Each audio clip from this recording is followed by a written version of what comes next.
O Balanço Geral faz as sabatinas com os principais candidatos ao governo do Distrito Federal por representatividade. A ordem foi definida por sorteio com os representantes dos candidatos. São 6 candidatos registrados junto à Justiça Eleitoral. A gente vê agora o perfil do candidato Kiko Caputo, do Novo.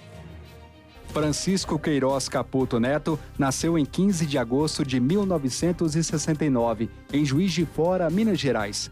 Aos 3 anos de idade, veio para Brasília, onde construiu a vida familiar e profissional. É pai de 3 filhos e evangélico. Kiko Caputo se formou em Direito em 1994 e se especializou em Direito e Processo do Trabalho.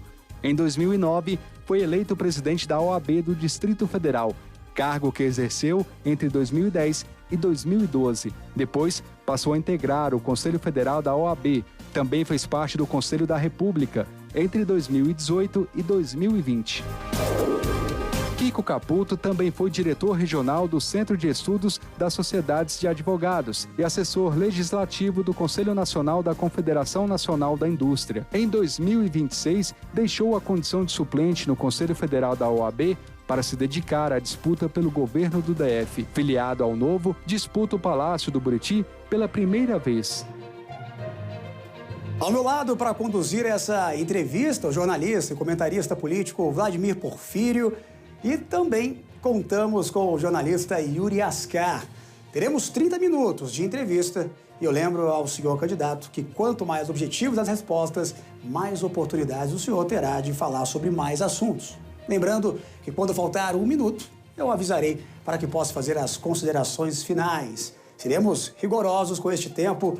Muito boa tarde, candidato. Bem-vindo ao nosso Balanço Geral, a sabatina. E a gente começa falando de saúde. Se eleito, será a primeira vez que o senhor assume um cargo público eletivo. Qual será a sua estratégia para enfrentar a fila de consultas, exames e cirurgias, né? Qual será a primeira medida também tomada que o senhor vai nessa área para executar? O tempo de 30 minutos começa a contar a partir de agora. Muito obrigado, Cadem. Dou boa tarde aos eminentes jornalistas que me honram com essa sabatina. Quero parabenizar a Rede Record por esse espaço democrático, essa grande contribuição para o processo eleitoral aqui do Distrito Federal. Vai ser uma oportunidade extraordinária para a gente poder expor as nossas ideias e nos apresentar para o querido ouvinte. E eu quero falar com você aí de casa. Aqui no Distrito Federal, quem tem dinheiro tem médico, quem não tem, tem fila. É fila para cirurgia, é fila para exame, é fila para pegar remédio. No nosso governo, nós vamos dar um choque de honestidade aqui no Distrito Federal. Porque nós começamos a ver, Cadem, quando iniciamos a nossa jornada eleitoral, examinando todas as áreas do Distrito Federal, que o maior problema do DF é a corrupção. Quando eu entrei no Partido Novo, eu recebi uma pesquisa que apontava os 5 principais problemas do DF. O primeiro deles, disparado e por óbvio, era a saúde. Depois vinha mobilidade urbana. Depois vinha segurança pública. Em quarto, a regularização fundiária e em quinto, a corrupção. Mas eu queria que a nossa população compreendesse que o quinto problema, na visão de vocês, é o que pode resolver os outros 4. Porque quando nós fecharmos os ralos da corrupção, vai sobrar dinheiro para a gente cuidar de tudo, para resolver os problemas reais de toda a nossa população. Então, nós vamos dar esse choque de honestidade e aí vai sobrar dinheiro. Porque o que eu digo é o seguinte, no DF não falta dinheiro. Está faltando é vergonha na cara de quem o administra para fazê-lo chegar aonde ele tem que chegar. Então, nós vamos começar fazendo um grande convênio com a iniciativa privada. Enquanto não tivermos os meios necessários para o próprio poder público prover esse serviço essencial de saúde, a gente vai usar a capacidade ociosa da iniciativa privada para ultimar as cirurgias, para fazer os atendimentos de consulta, para iniciar os tratamentos e, para e passo a isso, nós vamos começar a reforma dos nossos hospitais, aumentar o número de leitos em cada hospital que já existe. Vamos construir o Hospital do Câncer, finalmente vamos construir o Hospital do Câncer. Olha, eu perdi meus 2 pais para essa doença. E eu acho incrível que em 2026 o Distrito Federal não tenha um Hospital do Câncer. Goiânia, que está aqui do lado, tem 3. Tem 3. Então nós vamos ter um Hospital do Câncer porque eu sei a dor que a família sente quando o ente querido está com essa doença e sei da importância de cada dia para o êxito do tratamento. A pessoa vai entrar no Hospital do Câncer e ali ela vai ter a consulta, vai fazer os exames e imediatamente vai iniciar o tratamento. Nós não podemos correr o risco dessa eternização do tratamento enquanto a doença está consumindo a pessoa por dentro. Nós vamos construir o 2º hospital de Ceilândia, porque o hospital que está lá é da década de 70. A cidade cresceu demais e hoje ela sofre uma pressão de várias outras áreas. Então eu fui o primeiro pré-candidato a assumir a construção do Hospital de Ceilândia. Vamos construir o Hospital de São Sebastião, vamos construir o Hospital do Guará. O Guará sofre uma pressão de 400 mil pessoas. E o hospital que tem lá, que nem poderia se chamar hospital, só atende 2 especialidades, pediatria e clínica médica. Nós vamos fazer um hospital geral e vamos dar o atendimento digno para as pessoas. Não vamos normalizar aquilo que não é normal. E não é normal as pessoas morrerem nas portas dos hospitais sem atendimento. Não é nada normal os pacientes estarem no chão das unidades hospitalares e não é normal uma pessoa morrer sem atendimento dentro de uma unidade hospitalar, como aconteceu há pouco tempo na UPA do Recanto das Emas. Nós vamos enfrentar esse problema e nós vamos resolver. De novo, dinheiro não falta. Falta competência e vergonha na cara de quem cuida da saúde do Distrito Federal. Candidato, a declaração patrimonial ao TSE entregue pelo senhor coloca o senhor como o candidato mais rico entre todos os que vão disputar estas eleições, vão disputar uma vaga no Palácio do Buriti. E isso também aconteceu nas 2 últimas eleições com o ex-governador Ibanez Rocha. Coincidentemente, o senhor também é ex-presidente da OAB, assim como o ex-governador. No que um governo, um possível governo Kiko Caputo, seria diferente da gestão Ibanez Rocha? Muito obrigado, Yuri. Primeiro, eu quero dizer que esse patrimônio foi construído à custa de muito trabalho. Eu iniciei minha vida profissional como office boy aos 15 anos de idade. Abri a minha primeira empresa com 18 anos de idade. Era uma lavagem de carro com troca de óleo. E eu construí esse patrimônio, graças a Deus, pela educação que eu recebi dos meus pais, pela escola pública que eu frequentei aqui no Distrito Federal, pela universidade pública que eu tive a oportunidade de frequentar também, e trabalhando muito, com honestidade, mas com muita responsabilidade e competência. Infelizmente, o meu não é o maior patrimônio. O candidato a vice da Celina Leão tem um patrimônio maior que o meu, e o suplente da Bia Kicis tem um patrimônio maior que eu. Mas eu vou trabalhar mais, não para ultrapassá-los, mas para dar o conforto que eu acho que minha família merece, porque eles me apoiam em absolutamente tudo e eu devo tudo a eles também. Agora, foi muito importante você falar do ex-governador, porque as pessoas, às vezes, querem me comparar a ele. Pior, querem me aproximar a ele como se isso fosse um pecado. Realmente, eu sou advogado, como ele, e fui presidente da ordem, como ele também foi. E as nossas semelhanças terminam aí, porque nós somos diametralmente opostos. Desde quando eu iniciei minha carreira política na OAB, em 2009, eu sempre fui adversário político dele. Sempre o respeitei, mas nunca concordei com os métodos, com os valores, com os princípios. Os meus são completamente diferentes dos dele.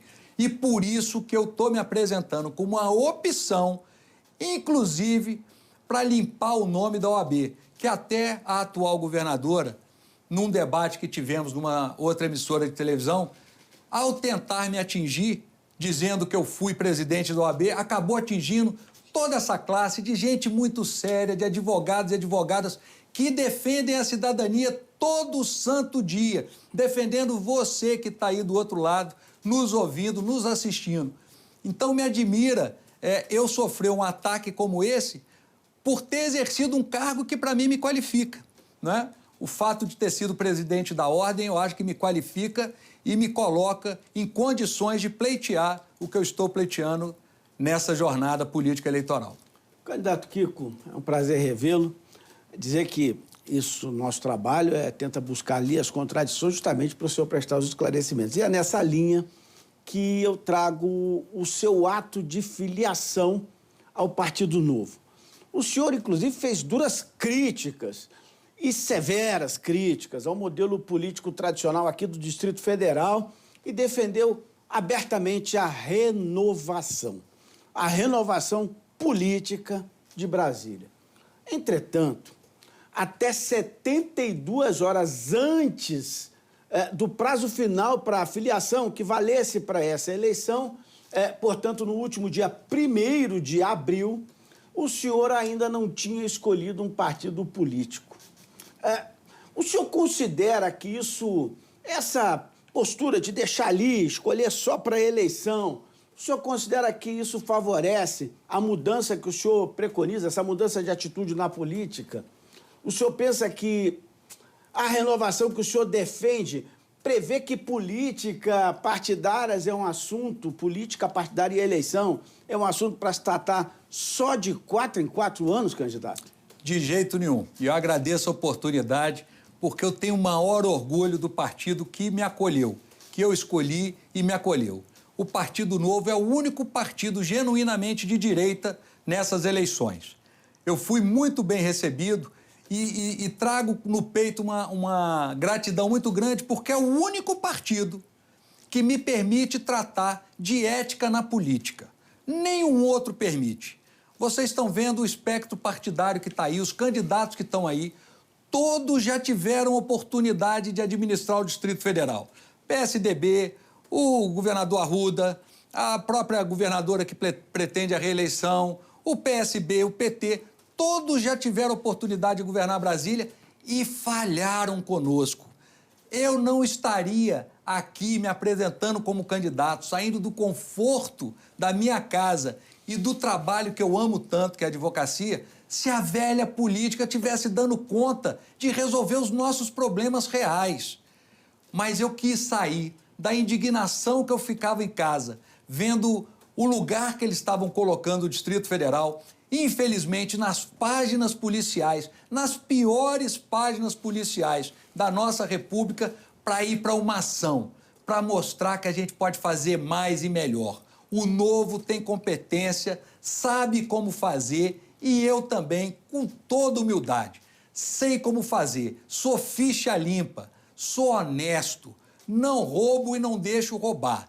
E esse é o maior problema que nós temos hoje no Distrito Federal. Se a gente fechar os ralos da corrupção, vai sobrar dinheiro para a gente aumentar o metrô, construir novas rodovias, melhorar a saúde pública, construindo novos hospitais e novas unidades básicas de saúde, novas UPAs. Vai sobrar dinheiro para a gente reformar as nossas escolas e oferecer o tão sonhado ensino integral. Vai sobrar dinheiro para a gente fazer regularização fundiária. Então, eu fico muito feliz de estar no meu Partido Novo, porque ele representa a renovação da política. Se vocês olharem, e eu insisto nisso, querido ouvinte, que todos esses que concorrem comigo já tiveram oportunidade de governar o DF por si ou pelos seus partidos e falharam. O Novo tem uma forma diferente. Querem, às vezes, me colocar como se fosse tudo farinha do mesmo saco, mas eu repudio essa tentativa porque nós somos diferentes. É a primeira vez que eu concorro e vou mostrar que a gente pode fazer muito mais e melhor para você. E olha, candidato, vamos para mais uma rodada de perguntas. Lembrando que a gente passou para todos os candidatos, que respostas mais objetivas ampliam o leque de assuntos a serem debatidos aqui com nossos colegas e para quem está em casa também. E aproveito então, candidato, que a gente sabe que o DF já foi palco de grandes escândalos em contratos de saúde, transporte, coleta de lixo. Sendo um advogado de carreira, né? Quais mecanismos tecnológicos de auditoria independente o senhor vai implementar nos primeiros 100 dias para garantir, então, que grandes empresários e prestadores de serviço não fraudem as licitações do GDF? Cadengue, primeiro peço desculpa, porque dar um microfone para um advogado, gente, o advogado fala mesmo, infelizmente. Mas pelos meus 32 anos de exercício profissional da advocacia, eu sei como combater a corrupção. A primeira providência que a gente precisa fazer é dar transparência ao governo. Esse governo que está aí, do Ibanez e da Celina, ele é inimigo da transparência. E nada melhor para combater a corrupção do que a luz do sol. É o melhor detergente que a gente tem. Quando a gente dá transparência aos negócios do governo, e isso não é favor, isso é exigência da Constituição, a gente permite uma fiscalização pública e dos órgãos de controle e a gente diminui, se não acaba, com a corrupção. Então, eu ontem mesmo conversava com pessoas da área de TI e a tecnologia da informação vai ser a base fundante do meu governo. A gente precisa melhorar muito os serviços públicos e o atendimento à população. E a gente vai fazer isso investindo pesado em tecnologia. A tecnologia e a inteligência artificial, ela propicia uma auditoria num tempo recorde. Então, você pode ter certeza que esses 100 primeiros dias vão ser mais do que suficientes para a gente apontar todos os erros e todos os ilícitos que foram cometidos contra a população do Distrito Federal, tirando dela o direito de ter serviços públicos de excelência, como nós já tivemos aqui. Eu sou fruto de uma Brasília que foi planejada para funcionar e funcionava. Tinham serviços públicos extraordinários, simples, mas de muita qualidade. De novo, não podemos normalizar o que não é normal. Não é normal o Distrito Federal ser a 23ª unidade da federação em digitalização do governo. O governo tem que estar na palma da mão, dentro do celular de cada cidadão. Não podemos normalizar a educação do Distrito Federal ser qualificada como a pior do Brasil. Já foi a melhor. E nós podemos sonhar com um futuro diferente. Podem acreditar, dá para fazer mais e melhor. De novo, dinheiro não falta. Falta é vergonha na cara de quem o administra. Candidato, o Partido Novo defende uma gestão técnica, mas se eleito, o senhor vai precisar de maioria na Câmara Legislativa para governar. Como o senhor pretende aprovar os projetos junto aos distritais sem ceder a essa tradicional troca de cargos com indicações políticas em secretarias e administrações regionais? Yuri, essa é uma pergunta fundamental, porque o que está acontecendo aqui em Brasília, no meu governo, não vai acontecer mais. Vai acabar essa história de deputado ser dono de cidade, de deputado ser dono de secretaria, de deputado, senador ser dono de corporação. No meu governo, são todos órgãos de Estado. O deputado, o parlamentar, ele pode sugerir um nome para determinada secretaria? Claro que pode, vai ser muito bem-vindo. Olha, eu conheço muita gente no DF, mas eu não conheço todas as pessoas do DF. É natural que outras pessoas também escrutinadas numa eleição tenham conhecimento de pessoas tecnicamente melhores das que eu conheço. Então, não tenho dificuldade em dividir a administração pública. Agora, nós vamos precisar dar um choque de gestão. E o choque de gestão passa pela valorização do servidor público. Não dá para administrar um estado como o nosso com 33 secretarias. Isso é insano. Tem 4 secretarias que nem orçamento tem. Aliás, o atual governo diz que as pessoas com deficiência são uma prioridade, mas a secretaria só tem aqueles cargos eleitoreiros que foram preenchidos por alguma indicação política. Nem orçamento tem para fazer a política pública mais modesta que seja. E isso vai acabar no nosso governo. Todas as secretarias vão ter servidores públicos para fazer, porque eles que sabem propor políticas públicas, executar políticas públicas e mais, medir a eficiência das políticas públicas. Então, pode haver indicação política? Pode, mas todas submetidas a mim, subordinadas ao governador e sob a minha coordenação. Porque hoje, Yuri, olha o que acontece. O deputado A é dono da Secretaria do Trabalho. O deputado B é dono da Secretaria de Saúde. A gente vai precisar, pela inteligência artificial, cruzar os dados. Mas hoje isso não é possível, porque cada parlamentar preserva os seus dados como um tesouro que fosse dele. mas aquilo é tudo do Estado, aquilo é tudo do DF, e é aquilo que vai fazer a gente modernizar a administração pública. Então, pode haver indicação política? Claro que pode, não tem dificuldade, eu sei dialogar. Aliás, a minha profissão me ensinou muito a criar consensos. Então, eu sei ouvir, sei a hora de falar e sei como juntar os pontos. E sei que a população vai eleger pessoas que têm compromisso verdadeiro com o Distrito Federal, que amam essa terra como eu amo. E pode ter certeza, quando a gente submeter os nossos projetos de lei à Câmara Distrital, eu sei que aqueles que têm consciência cívica, se for para o bem da nossa população, eles vão votar a favor dos nossos projetos, porque o que a gente quer é que essa terra volte a dar certo. A gente precisa oferecer uma educação de qualidade, preparar os nossos jovens para o mercado de trabalho. A gente precisa da creche perto de casa, para o pai e para a mãe poderem sair para trabalhar, sabendo que os seus filhos estão bem cuidados, com alimentação boa. A gente precisa da saúde. Não dá para a gente achar que é normal uma UBS fechar 5 horas da tarde. Ela tem que ter um horário estendido. E nós temos que ter também telemedicina, facilitando o atendimento mais rápido da população. Nós não podemos normalizar essa sensação de insegurança. Então, todos os projetos que nós levarmos à Câmara Distrital, eu sei que eles serão bem acolhidos, porque os deputados que serão eleitos e as deputadas, com certeza, amarão essa terra e vão querer o bem dela. Mas eu sempre insisto que eu posso querer muito, mas eu sozinho talvez não consiga ir muito longe. Por isso que é muito importante que a população analise os candidatos do Novo. Nós temos candidatos extraordinários para o Senado, para a Câmara Distrital, para a Câmara Federal. E são essas pessoas que comungam do mesmo entendimento que eu, que vão fazer o Distrito Federal olhar para o futuro. Porque sabe, Yuri, nós temos um plano de governo que ele é muito maior do que um plano para os próximos 4 anos. Nós estamos projetando o Distrito Federal para os próximos 30. Eu digo, Porfírio, que desde a construção da nossa capital nunca houve um plano de governo tão consistente quanto o nosso. Porque a gente não tem amarra política, a gente não tem rabo preso com ninguém. Então a gente pode prever e planejar o que é melhor para a população. Ninguém aqui tem carreira política, mas a gente quer o melhor. Eu quero que essa terra dê certo. Eu quero que meus filhos olhem para o exterior, mas optem para ficar aqui no Distrito Federal, como eu fiquei, prosperei e sou muito feliz aqui. Eu quero que todas as famílias do DF prosperem e tenham as opções de vida, as melhores do Brasil, aqui no nosso Distrito Federal.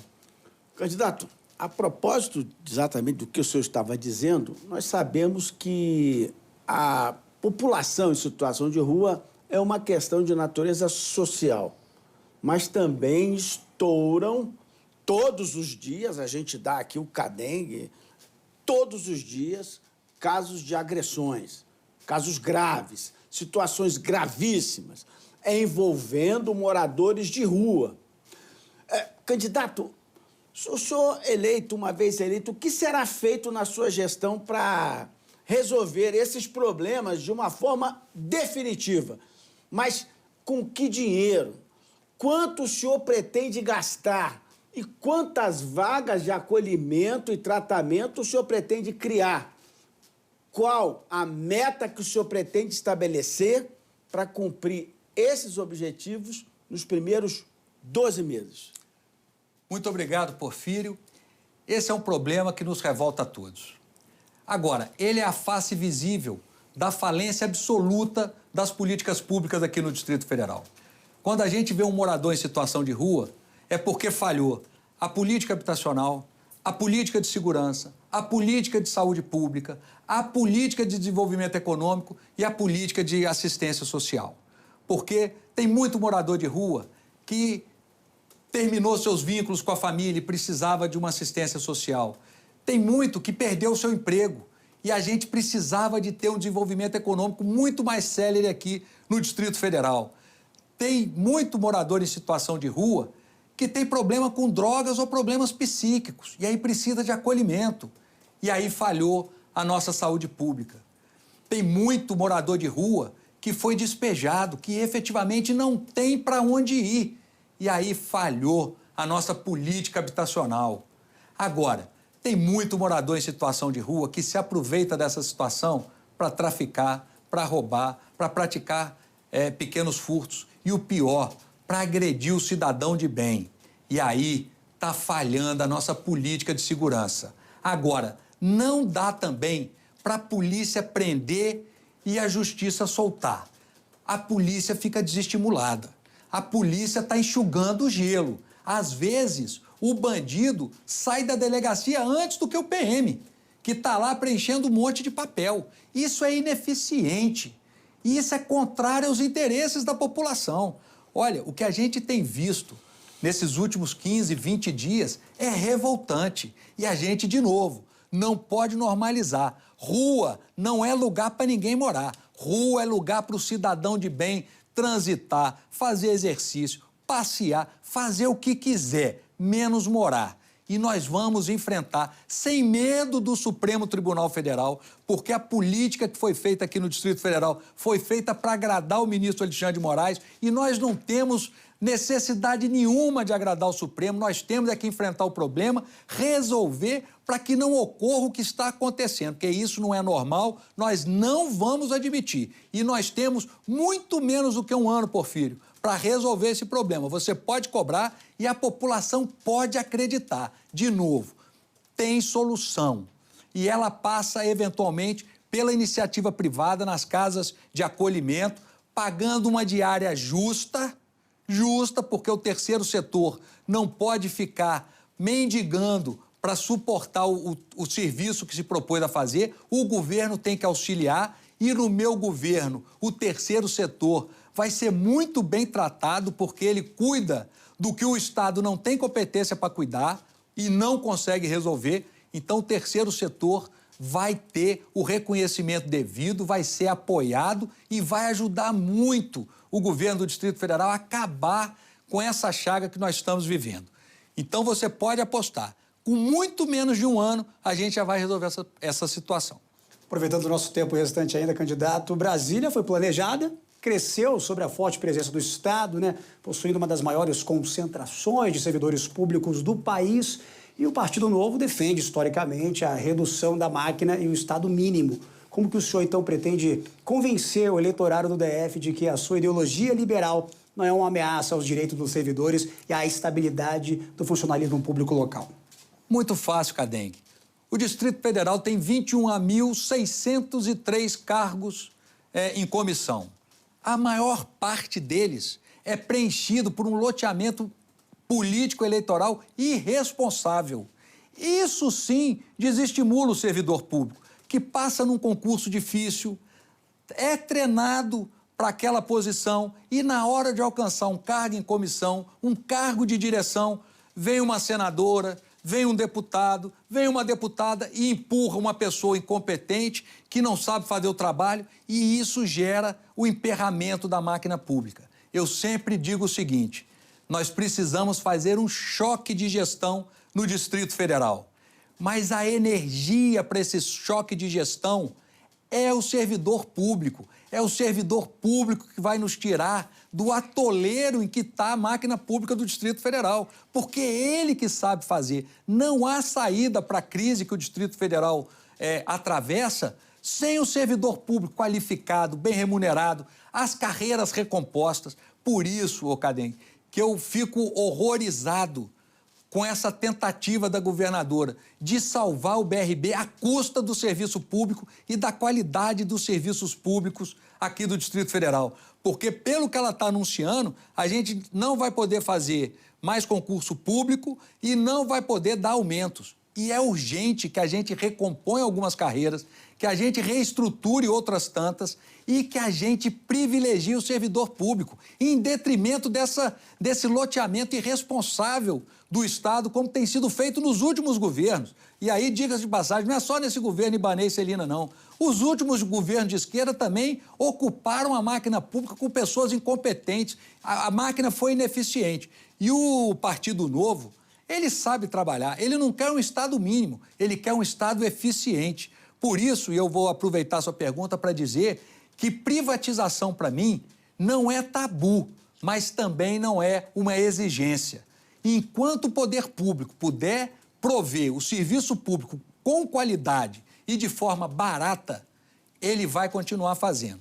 Mas se a iniciativa privada tiver condições de ofertar serviços mais rápidos, com maior nível de excelência, beneficiando mais a população, eu também não tenho a menor dificuldade em entregar para a iniciativa privada para satisfazer o interesse da população, porque o nosso interesse é satisfazer a população e dar a ela, de novo, como já tivemos aqui no Distrito Federal, serviços públicos de qualidade. Isso que nos diferenciava. Hoje, eu olho para Goiás, Cadem. Goiás sempre teve a reboque do Distrito Federal. E hoje nós estamos atrás de Goiás em tudo.